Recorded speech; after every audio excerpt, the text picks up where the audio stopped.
Today I wanted to talk about skill acquisition and learning, specifically with something like a motor skill. So like a sports skill, a writing skill, drawing skill, something like that.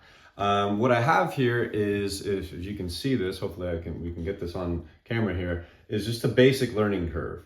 Okay, where you start off and you're terrible, right? Or because you've never done something before, and then you improve really rapidly at first, and then you start to, plateau and level out, and then you basically get to this point of where you're as good as you're gonna get because you've put in this foundation, and there's other limiting factors, genetics, let's just say if it's in regard to like a specific sports skill, your height might be a factor, right? If you're 5'2" and you've maximized your potential of jumping, right? You're not going to be able to jump any higher. So the doesn't matter what you do, you're not going to be able to dunk any higher or do any other tricks in regard to that. So something like that can hold you back. But what I wanted to talk about are taking breaks with your skill acquisition and why it's so important. So I couldn't find the graph that I had in one of my textbooks, or not textbook, in one of my lectures that I took when I was in school. But one of the things they talked about was taking a break. And if you look at this curve, okay, there's no breaks in here. Well, one of the things that they taught us was when you go in and you're doing something, you do something, and you do it and you do it and you do it. You practice. Sorry, I don't know if I'm jumping out of screen there. But if you practice, you're gonna need a break because you can start to fatigue mentally and physically. Again, these are about motor skills. You can fatigue mentally and physically. So you wanna have a balance. But what happens when you take a break is something interesting.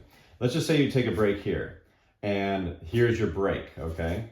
Well, this point, right, as you're going up, look how it's, if you can see, it's a little bit higher up. They've seen in taking breaks, if it's the right amount of break, if it's not too long, if it's not too short, if it's the right amount, that Goldilocks zone of taking a break, you actually end up with this curve being higher, right? This point right here, all right, is higher than this point right here. So you actually, without even practicing the skill, you've jumped up higher.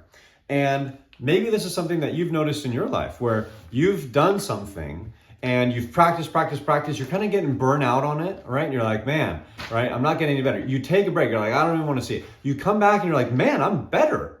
All right, and it's not like you're 10 times better, but you're like, I'm just as good, or maybe I'm a little bit better.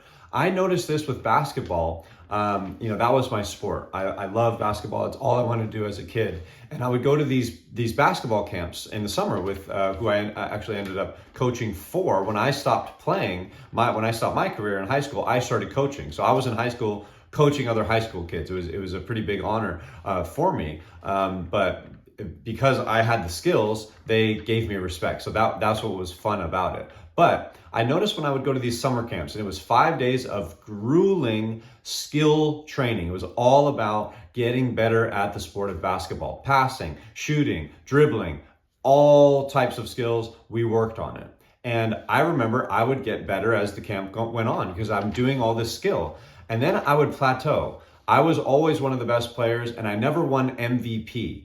Now, one of the reasons why I never won MVP is I might have been a little selfish, and maybe they wanted someone to be a little bit more of a team player to win MVP, but I did well in everything else. Okay, one-on-one tournaments, okay, all the skill stuff, I was always at the top, first, second, or third, or something like that. Even when I was younger, I would still, be competing with all of the people at the camp. And I noticed though, towards those last couple days, that I would start to fatigue and I would start to actually have a dip in my skill. And, sometimes I would be cramping up, okay, because there was too much work. And I would take a break from that, right? I did that for, a full week from basically it was like 9 a.m. to 4 p.m. just all out basketball all day. It was so much fun. I had made so many great friends from that. But I eventually ended up coaching those, and that was another joy as well. But when I was doing that and I was trying to improve my skill, I noticed that after that camp was done, I would take a break, maybe for a couple days, or even sometimes for a week, and I would come back and I would feel like I was better. I was where I was at the camp when I was hitting my stride, or maybe a little bit higher.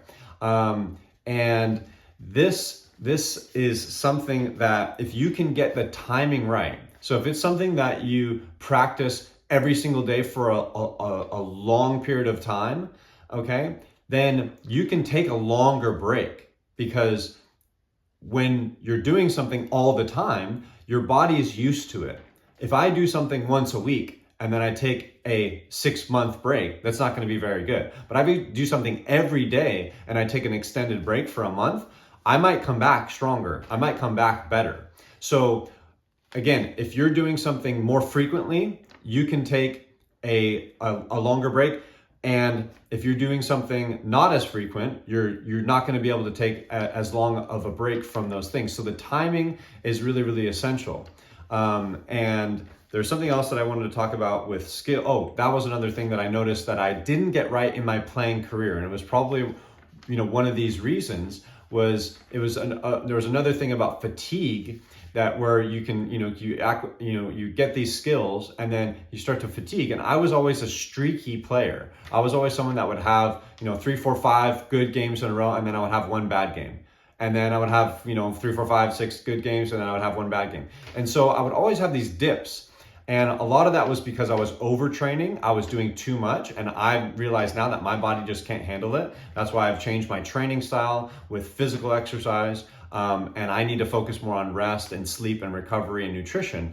But if I had dialed that in when my playing career was on, I think I would have been able to just keep improving, because it's about that balance. And that's something that you have to experiment with depending on the skill that you have. But again, you can get that jump where you're going up in this skill, you're improving. You take a break, you don't practice 1 second, right? You take a vacation and then all of a sudden you're up, okay? You're higher than when you came back. And look at professional athletes. You've seen this before. They have a great season, all right? And what do all these professional athletes do? You always see them on vacation. They're in their yachts and they're, having fun, and they don't touch a basketball or a soccer ball or whatever for 2, 3, maybe 4 weeks. And then they come back and they get right back into the training. And the next year they're better. And you're going, wait a second. These are the best people on planet Earth. They're at this point, little or no improvements over time. They're at this plateau stage. How is it that they're able to still improve with their skills?